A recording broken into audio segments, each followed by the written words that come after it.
And now, your go-to source for year-round fantasy hockey advice, DFS, and betting coverage. This is NHL Fantasy on Ice, presented by Skip, the official food delivery app of the NHL. The Great Chase heats up as the fantasy hockey playoffs continue, brought to you by our good friends over at Skip. It's time for another episode of NHL Fantasy on Ice, Week 24, Waiver Wire Edition. Nick Alberga and Jake Hahn with you. What's going on, Jake? Not too much, Nick. Ovi inches closer and closer to that goal record. We inch closer and closer to the end of the fantasy season as well. Fantasy finals, I think, for a lot of people this week, depending on your league structure. So we got PD with the waiver wire coming up. We got Meanie with On the Money. This episode, as always, is brought to you by Skip. Skip to the good part and get groceries, meals, and essentials delivered right to your door on Skip. I kid you not, I was debating doing a tribute podcast today to the likes of Pius Suter, Mark Jankowski, Zach Bolduc. Anybody else you'd like to throw into that conversation that won you a fantasy week? I think Taylor Hall probably Yes. needs to be thrown in there, right? That Sunday performance a week ago where I think a lot of people probably scooped him up, maybe won the week, and probably hung on to him, and he kept producing, and he continues to produce. So I think he's got to be in that conversation. It's funny, Nick, we do this every year. We rank players, we look at all these guys, different situations come into the year, and then your fantasy semis, your fantasy finals usually ends up getting decided by the crop of players we just mentioned. It's crazy stuff. You're in my 16-team league. Of course, I won the first seed, but I could only wonder what my opponent thinks when they play me in the fantasy playoffs and the level I'll get to win a fantasy championship because, that's the theme this year. It's not really the big boys who are getting the job done here. You got to dig deep too, Nick. I saw a lot of this happening over the course of the weekend. I'm sure a lot of our listeners went through this as well, where you're down in your matchup on a Saturday or Sunday, and sometimes you have to make that difficult decision and drop a legitimately good player, right, to free up a roster spot for a streamer. Now you run the risk of, okay, well, I advance and I don't have that player anymore, or he's on the waiver wire. So that's a tricky game to play this time of the year, but what else are you hanging on for at this point?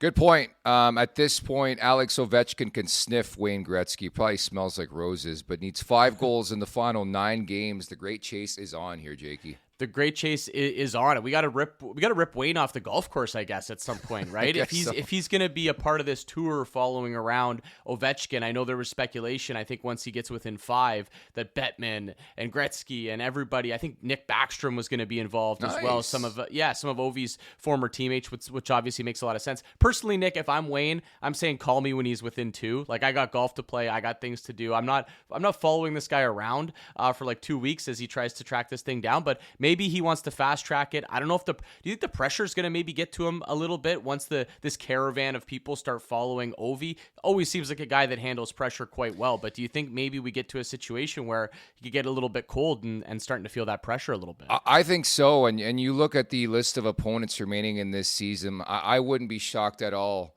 I don't know about you if it came down to the wire. I know a lot of people like to play this narrative in their heads that maybe it happens the final game of the season at Pittsburgh. I think that would be so amazing. We got 2 games coming up against Columbus.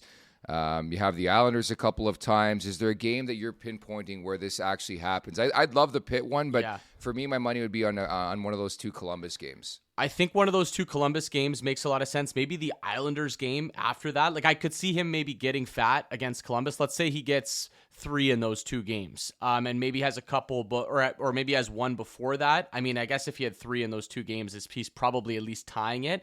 So I could see him maybe tying it against Columbus, Nick, and then ultimately breaking it. I've said now for a few weeks, it really feels like the pace that he's on, because it's not an electric pace where he's scoring every game. It's also not a slow pace. He's kind of just going about it in an average way right now, scoring every other game, that it really feels like it's going to come down to the last couple games of the season, and they won't be able to get Ovi that rest maybe they would like to get. So look, if he can break it in one of those Columbus games, that affords them the chance to maybe buy him a little bit of rest those last couple games. My prediction is going to be he breaks it against the Islanders, second last game. That's my prediction. The real question is how many of the 5 remaining are empty netters, Jake? He hasn't really been racking up the empty netters lately, right? He's kind of been legitimately scoring them. He had that great goal against Winnipeg last week to tie the game against a good team and a great goaltender. So they have been very legitimate lately. So Look, I'm happy with him getting a couple empty netters just to push this thing forward. I'd like to see him not tie or break the record on an empty netter. I think we would all like to see it in the, the OV1T on the power play or however he wants to get it done. So I'm fine with the next couple being empty netters, Nick. I want to see this thing done. I don't really want it to bleed into next year. I know it could be a fun storyline at the start of next season, but I'd like to see him break it in classic OV fashion late in this season and then ride into the playoffs with that narrative. From his office, too, and we're at a point in this great chase where we're celebrating goals against the Buffalo Sabres and blowout losses against the Buffalo Sabres. So Buffalo's that's just hot. a magnet. Yeah, of course they're hot. It's April and March. That's what the Buffalo Sabres do. So certainly tracking the great chase. 5 goals away is Alex Ovechkin from Wayne Gretzky. Leon Draisaitl's back in the mix. He only missed 4 games, which leads me to believe, I think the Hart Trophy's in mind here, right?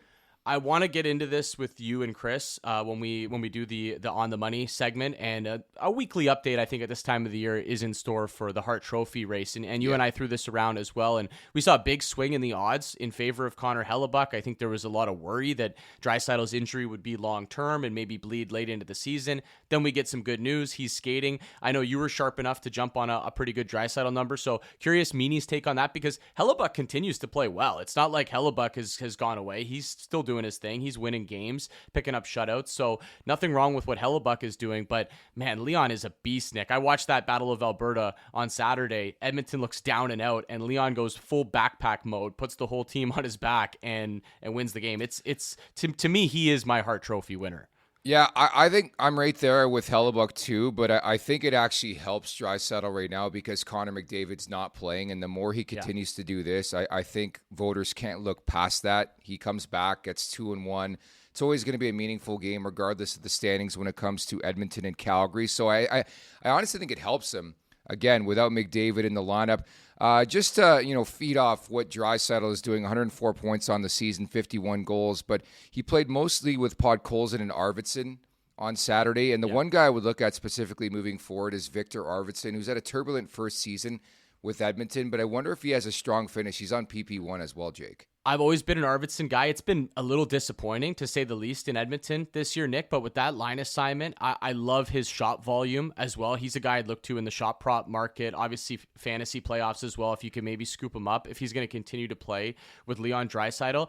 And just on the Hart Trophy conversation here too, Nick, I feel like, and you can relate this to other sports and MVP conversations, you need those wow moments, those pinnacle moments where everybody in the hockey world kind of comes together and goes, okay, wow, that was special. I think what Leon did on Saturday, I know it's just a regular season game against the Flames, but it's on hockey night, it's Saturday, it's the Battle of Alberta. To do it like that, and the highlights start to make their rounds on social media, those are the kind of wow moments that I think you need, and I think resonate with voters when it comes time to put pencil to paper. Or I guess they probably don't vote with pencil and paper anymore, Nick. That's probably a little, I hope not, yeah, a little outdated, but you know what I'm getting at, right? Those wow moments. I think Leon had that on Saturday, and I was certainly wowed by it. I was too, and meantime, I think we need official statement from Pete Jensen regarding the Frozen Four. So, Pete, I'll give you the floor here, buddy. Yeah, man. Penn State's going to its first Frozen Four. I think they got a couple of guys, if they do bow out the next round against Boston University, that could sign with NHL teams. Really impressive game the other day. They probably should have lost it, but the goalie, Sergeyev, actually property of the Calgary Flames. So that's going to be a cool thing. No matter who leaves Calgary, guys, right? You got Dustin Wolf and Arseny Sergeyev for many years to come. Okay, Pete. Okay. Boston College eliminated, Pete, as you know, and Ryan Leonard watches on, Jake. The Washington Capitals, as if they needed another boost during this great chase, and they're one of the best teams, if not the best team in hockey. They're going to maybe get the best NCAA guy right now in Ryan Leonard, right? Well, and this has become a fun little side story to this part of the NHL season. Now, this tradition, and as college hockey continues to grow, right, and we're seeing more and more talent in college hockey, we're getting legitimate players at this end of the season that could really help out teams, contending teams too. We're talking about Leonard with the Washington Capitals. I think he's the one I'm most excited for, Nick, because obviously just of the talent of the player, where the Capitals are at, and them being a legitimate contender this year. And also, where do you slot him in that lineup right now? And when you're cooking the way the Capitals have been for the most part this year, you don't want to throw things off too much. So I'm very curious how they implement him. And that goes for a few other players that potentially could come over. Very easy. Leonard, Dubois, Wilson. You move McMichael to line 3. I've already mapped this out, Jake. I spent okay. Coach Alberga has the napkin out, ready to go. I spent a good chunk of Sunday night trying to figure out where they're going to deploy Leonard. But, firstly, Pete's got to make a call to somebody over at Yahoo. Let's get these NCAA players in there, because I'm looking at my wire. I'm looking for Sam Rinzel of Chicago, and he's not there. So hopefully Ryan Leonard shows up at some point in time here, guys. But I would throw him into the fire. Jacob Perreault could sign here with the New York Rangers. Jacob Fowler with the Montreal Canadiens, although I don't know if they're going to throw him in there in the thick of a playoff race right now. And another guy I would monitor, Jake, is Jimmy Snuggerud with St. Louis. I don't know how you're going to get into that lineup. They've won 9 straight games. He's a really good player as well. Well, this is why you win so many leagues, Nick. You're doing that. You're already like a week ahead of everybody looking for these players that haven't even come over. So, hey, that's what goes into winning these things. And I'm excited to see a potential of Snuggerud. I already mentioned how much I like Ryan Leonard, and I like those line combos that you threw out as well. You don't want to mess with the chemistry too much, but McMichael's a guy that's been bumped a few times. He's kind of been up and down the lineup, and he's been productive basically wherever you put him. So I don't think he's a guy that moving him down would throw things off too much in Washington.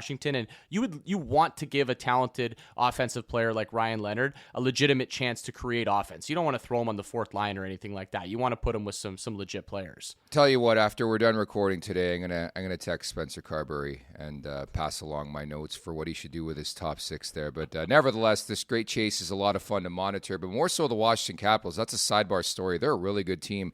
Have an awesome shot of going very, very far in this year's Stanley Cup playoffs. And Ryan Leonard, we think, is going to sign with this team over the next couple of days. So, Jake, let's set this up. March 31st to April 6th, we got 52 games in total. 4 on Monday, 10 Tuesday, 5 Wednesday, 9 on Thursday, 3 Friday, 13 Saturday, 8 on Sunday. The 4-game teams you want to look at for schedule manipulation purposes: Boston, Calgary, Colorado, Columbus, Dallas, Florida, Minnesota, Montreal, Nashville, Ottawa, Vegas, Washington. That's 12 teams in total. The 4-game teams that you want to stay away from: New Jersey, the Rangers, Philadelphia, and the Toronto Maple Leafs.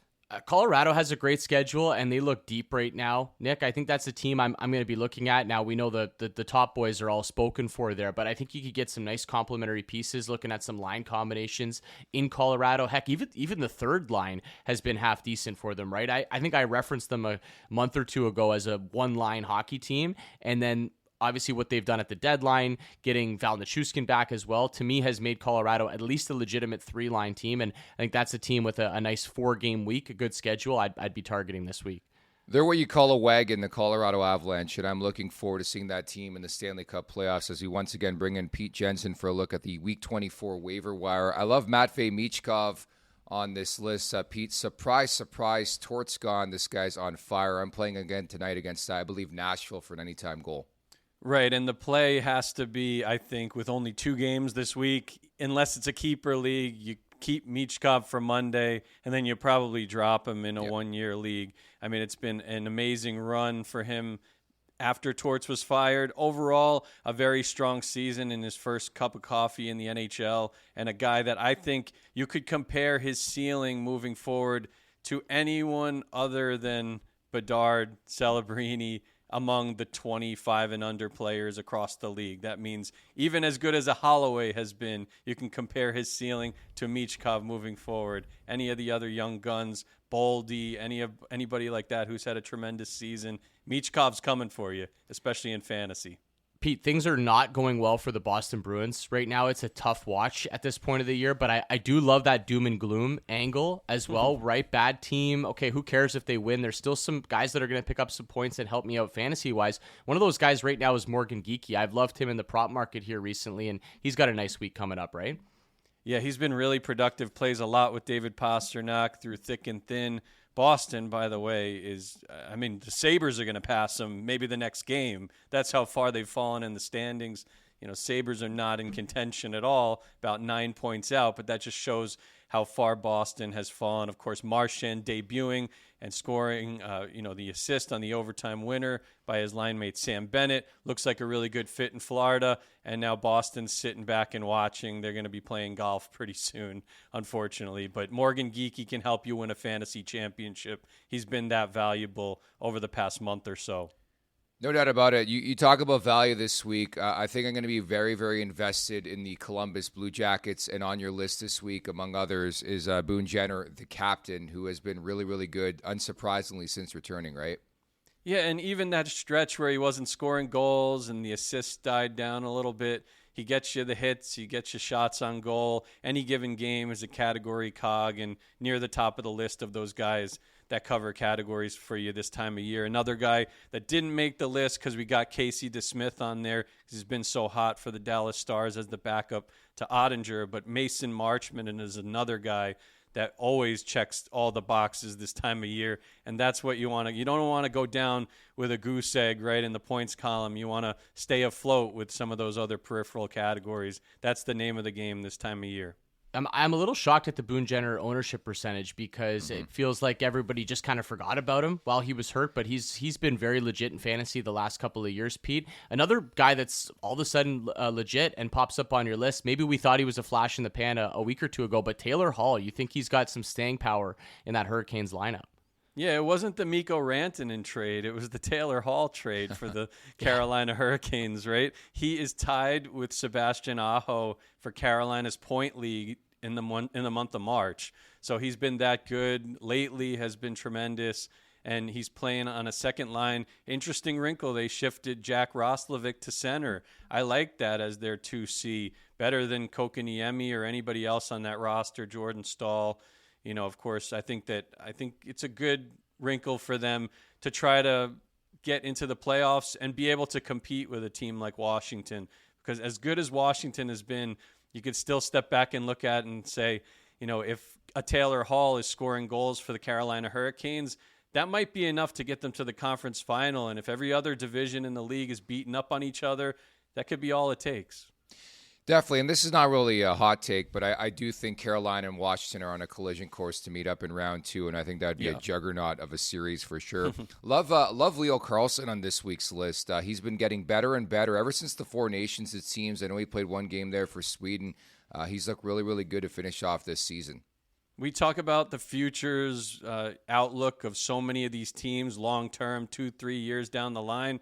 The St. Louis Blues, of course, have shown us all that they have a high ceiling now and moving forward in terms of their young talent. But there might not be another team other than the St. Louis Blues that I'm more excited about in terms of their future than the Anaheim Ducks. You could say, which player on the Anaheim Ducks, guys, are you most excited about long term? And you could have 5 different answers. You could say Cutter Gauthier is getting going with 13 points in his past 15 games. The former number 2 pick, Leo Carlsson, has been amazing the past couple of months of the season. Jackson Lacombe, maybe the breakout defenseman of the season. Lucas Dostal, goalie of the future. I didn't even mention Mason McTavish, who is probably going to win a couple of people fantasy championships by the end of the week. So I just feel like it's really promising for a franchise that has been missing the playoffs in recent memory and hasn't had much to cheer about, to be honest. It's really hard to not get excited about the potential of what they could be going into next year, Pete. So hopefully they're not just roping us in and then we watch next year and it's more of the same, but there is some exciting young talent there. And fantasy-wise, I think they're going to be a fun team to follow going into next year. We need some goaltending help here, Pete. Any goalies we should be looking out for? Some backups maybe we could scoop off the waiver wire in what could be fantasy finals week for a lot of people? Yeah, so, I mean, it doesn't matter what the guy's name is, right? If he's getting you a quality start and a spot start. Casey DeSmith, Dallas Stars, I mentioned him earlier, had a 46-save victory the other day. I mean, he's 7-0-1 in his last 8 games. Dallas is, we know they're the strongest team in the league, and Ottinger's getting going. He's our fantasy goalie of the week this past week. But, I mean, you wouldn't want to go to bat with any other team in the league probably, especially against a favorable opponent. And Casey DeSmith's high danger save percentage and mid-range save percentage rank very highly so far this season at large. And then James Reimer, like, coming out of nowhere. I don't really like the way that Ukko-Pekka Luukkonen is playing down the stretch, because these guys are getting a ton of goal support right now. We didn't even mention a guy like Jack Quinn, and he's had back-to-back 3-point games and a 4-game point streak. You know, Buffalo's scoring from a lot of different ways in this garbage time, and it's starting to benefit a guy like James Reimer, who's had a couple of clutch victories during the fantasy playoffs, only 4% rostered in fantasy right now.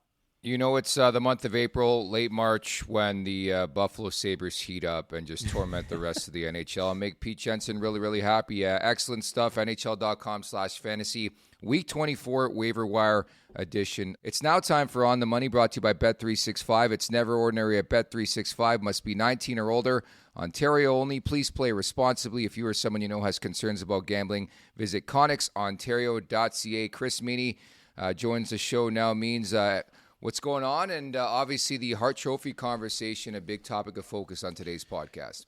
Yeah, it should be fun over the next couple of weeks. I mean, my vote hasn't changed. It would be Connor Hellebuyck. And I know Leon Draisaitl came back and you guys talked about him scoring a couple big goals, the game-tying goal, the game-winning goal. He's had a phenomenal season, but Hellebuyck is a slight favorite. We've seen some movement, especially with what Nikita Kucherov is doing lately. And, you know, if Kucherov led the league in points last year, he's not going to get it this year. He didn't win last year. Unfortunately, he probably won't win this year. But for me, it is Hellebuyck, right? 43 wins, 43, 10, and 3. He leads the NHL in wins, in save percentage 9.25, a 2.01 goals against average. He's first in shutouts with 7. You look at some of the edge stats, 41 games with a save percentage greater than 9, and the 73% of his games, right, greater than 9. What he's doing to me, guys, it's unbelievable. And it's been a long time, Jake, since we've seen a goalie win this award, right? We talked about it last week with Carey Price. So you'd get my vote, but my goodness, it should be a really fun race. And if Leon Draisaitl scores, I don't know, 7 goals, I guess, flirts with 60, then maybe we'll have to have another conversation about it next week. The odd shift has been very reactionary over the last week or so, guys, right? We get a huge swing in favor of Connor Hellebuyck when we get the Leon Draisaitl news to, I think as high as I saw him get was maybe minus 200, something in that range. Leon comes back, has a huge game, heroic performance, you could call it, on Saturday. And now it's basically even between the two guys. Connor Hellebuyck, even money right now. Leon Draisaitl plus 120. So take your pick. It's going to be a fun race. I'm glad we have a battle down the stretch here, Means. One award that I think has probably had the biggest swing though in the last week or so is actually the Calder Trophy, the Rookie of the Year. Lane Hudson now a significant favorite to win that award. Do you think that's justified, Meany? I think for a while we all just assumed it was probably going to go to Celebrini, even though you could make a strong case for Hudson and Wolf. But now all of a sudden Hudson up to minus 330 on Bet365. Yeah, this is certainly a award we've been following over the past couple weeks, and I've been in the Lane Hudson camp. It's just what he's doing again, for a defenseman, right? Leading all rookies in ice time. And you could see it last night, right? A must-win game in Florida, a team that dominates everybody on home ice. And Lane Hudson was involved in all 3 goals, right? The game-winning goal, he finds the puck in the offensive zone in the corner. A quick one-touch pass over to Nick Suzuki. It's in the back of the net. And now all of a sudden he has 54 assists, and he's doing things that we haven't seen since the early 90s, guys. And he's 6 back of Larry Murphy for 60 points, I believe he had. So he's doing things again that we haven't seen in our lifetime, Nick, right? So it's pretty remarkable. And yeah, he's a massive favorite for a reason. Yeah, you can't look past Hudson at this point, and now it looks like Wolf's not going to make the playoffs with the Calgary Flames. I mentioned earlier on a play I do like on Monday, Matvei Michkov Means, and you put this out there, and credit to you, where you almost called the Michkov hat trick, and it almost happened after Torts got canned, but he hits the post. He's certainly a guy, rest of season purposes, I'm going to be playing a lot of Michkov props. Are you? Yeah, he had 2 goals in that game, and there was one taken away from him, so he could have had 4. And I know a few people were following our work over at NHLFantasy.com. They had the hat trick, so they just missed out. But hey, why not again? Like 80-1 over at Bet365 to have 3 goals tonight against the Nashville Predators. He's got back-to-back games with 2 goals. He has 11 shots over that span. He has 9 points over a current 5-game point streak. So he's been plus money over this run as well for 3+ shots, which he's had in 4 or 5. And take a look at his line mate, Sean Couturier. You guys were talking about guys who've gotten you to the next level here in championship week. Couturier is actually one of those guys for me. I know he's a beast in the faceoff circle, but he has 3 goals and 8 points over his past 6 games. He's playing with Travis Konechny, so that's a trio that is Philly's best, certainly at the moment. They're loading up on their top line, and Konechny's got 6 points in his past 5. So you could take the trio tonight over at Bet365, all of them to have a point. That's plus 230, Jake, and there's a 30% profit boost over at Bet365. And if you just want to take the single on Couturier at minus 120 for a point, I think it's pretty good value there.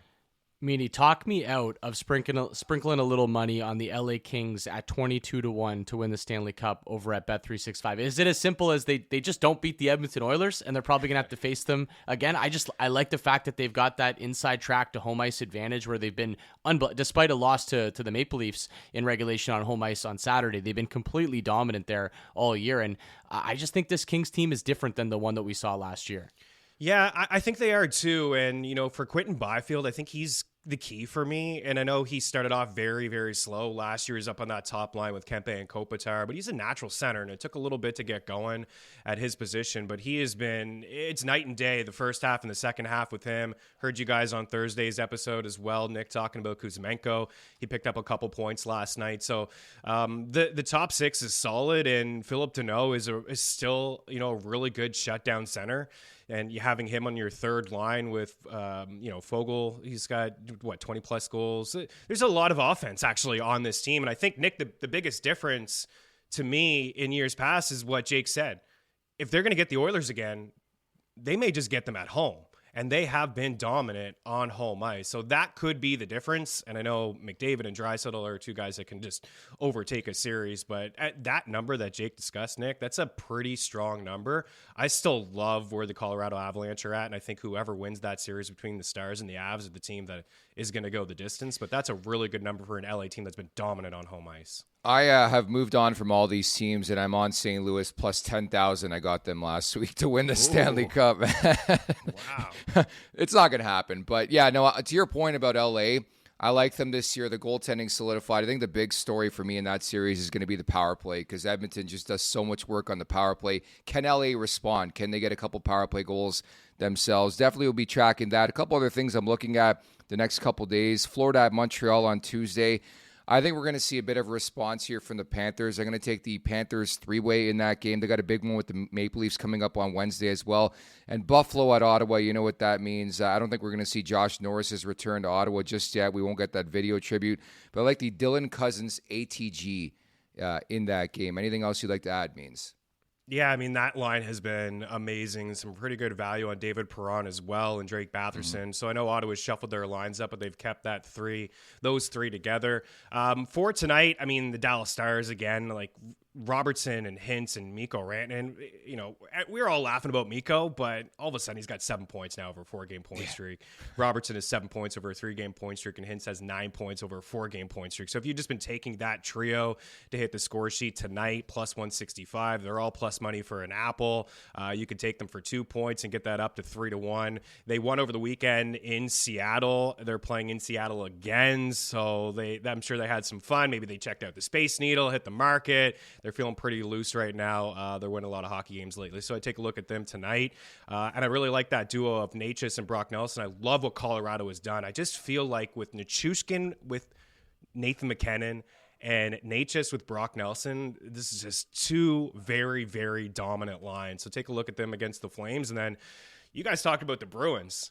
Right? I think Ovechkin's going to get this done this week. He's got a matchup against Boston tomorrow. They've lost 8 straight. They've been outscored 38-14 over this run. They are completely checked out. Jake, what'd you say, Nick?